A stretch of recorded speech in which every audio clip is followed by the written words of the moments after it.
जय श्री कृष्णा। राधे राधे। भाद्रपद शुक्ल पक्ष परिवर्तनी एकादशी, जिसे जल झूलनी एकादशी भी कहते हैं। एकादशी व्रत कथा। धर्मराज युधिष्ठिर बोले कि हे भगवान, भादों की शुक्ल पक्ष की एकादशी का क्या नाम है तथा उसकी विधि क्या है? उस एकादशी के व्रत को करने से कौन सा फल मिलता है तथा उसका उद्देश्य कौन सा है, सो सब कहिए। भगवान श्री कृष्ण बोले कि हे राजश्रेष्ठ, अब मैं अनेक पाप नष्ट करने वाली तथा अंत में स्वर्ग देने वाली भादों की शुक्ल पक्ष की वामन नाम की एकादशी की कथा कहता हूँ। इस एकादशी को जयंती एकादशी भी कहते हैं। इस एकादशी की कथा के सुनने मात्र से ही समस्त पापों का नाश हो जाता है।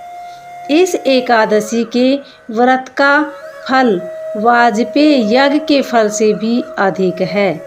इस जयंती एकादशी की कथा से नीच और पापियों का उद्धार हो जाता है। यदि कोई धर्मपरायण मनुष्य इस एकादशी के दिन मेरी पूजा करता है तो मैं उसे संसार की पूजा का फल देता हूँ। जो मनुष्य मेरी पूजा करता है उसे मेरे लोक की प्राप्ति होती है। इसमें किंचित मात्र भी संदेह नहीं है। जो मनुष्य इस एकादशी के दिन भी वामन भगवान की पूजा करता है वह तीनों देवता अर्थात ब्रह्मा विष्णु महेश की पूजा करता है।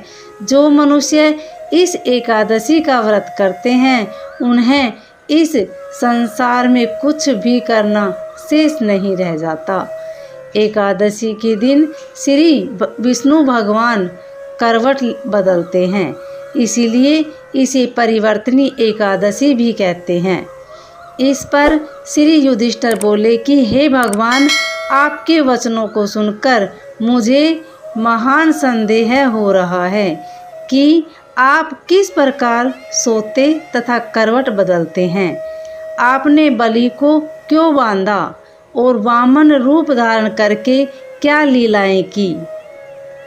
चातुर्मास्य व्रत की विधि क्या है तथा आपके शयन करने पर मनुष्य का क्या कर्तव्य है, सो सब विस्तार पूर्वक कहिए। श्री कृष्ण भगवान बोले कि हे राजन, अब आप पापों को नष्ट करने वाली कथा का श्रवण करो।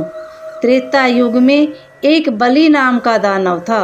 वह अत्यंत भक्त, दानी, सत्यवादी तथा ब्राह्मणों की सेवा किया करता था। वह अपनी भक्ति के प्रभाव से स्वर्ग में इंद्र के स्थान पर राज्य करने लगा। इंद्र तथा अन्य देवता इस बात को सहन न कर सके और भगवान से प्रार्थना करने लगे। अंत में भगवान ने वामन रूप धारण किया और अत्यंत तेजस्वी ब्राह्मण बालक के रूप में राजा बलि को जीता। इस पर युधिष्ठिर बोले कि हे जनार्दन, आपने वामन रूप धारण करके बलि को किस प्रकार जीता, सो सब विस्तार समझाइए। श्री कृष्ण भगवान बोले कि हे राजन, मैंने वामन का रूप धारण करके राजा बलि से याचना की कि हे राजन, तुम मुझे 3 पैर भूमि दे दो, इससे तुम्हें 3 लोक के दान का फल प्राप्त होगा। राजा बलि ने इस छोटी सी याचना को स्वीकार कर लिया और वह 3 पग भूमि देने को तैयार हो गया। तब मैंने अपने आकार को बढ़ाया और भूलोक में पैर, भूलोक में जंदा और स्वर्गलोक में कमर, महलोक में पेट, जनलोक में हृदय, तपलोक में कंठ और सत्यलोक में मुख रखकर अपने सिर को ऊंचा उठा लिया। उस समय सूर्य, चंद्र, नक्षत्र, इंद्र तथा अन्य देवता आदि शास्त्र अनुसार मेरी स्तुति करने लगे।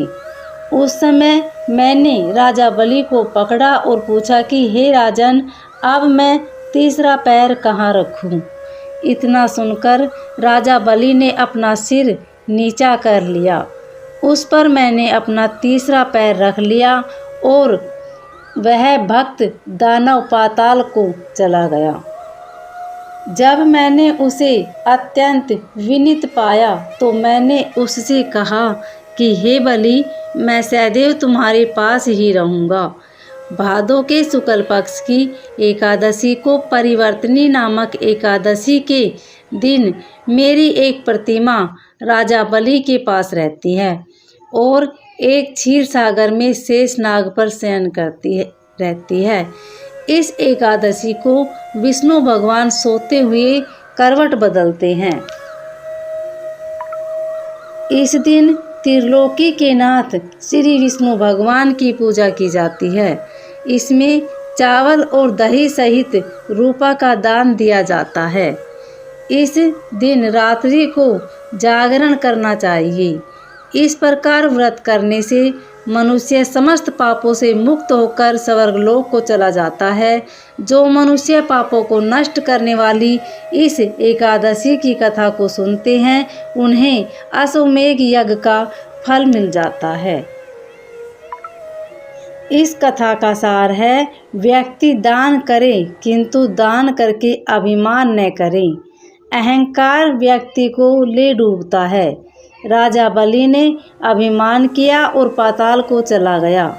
इससे यह भी ज्ञात होता है कि अति हर कार्य की बुरी होती है। उम्मीद है आपको परिवर्तनी एकादशी की कथा अच्छी लगी होगी। अगर अच्छी लगे तो वीडियो को लाइक शेयर सब्सक्राइब जरूर करें। कमेंट में ओम नमो भगवते वासुदेवाय अवश्य लिखें। धन्यवाद।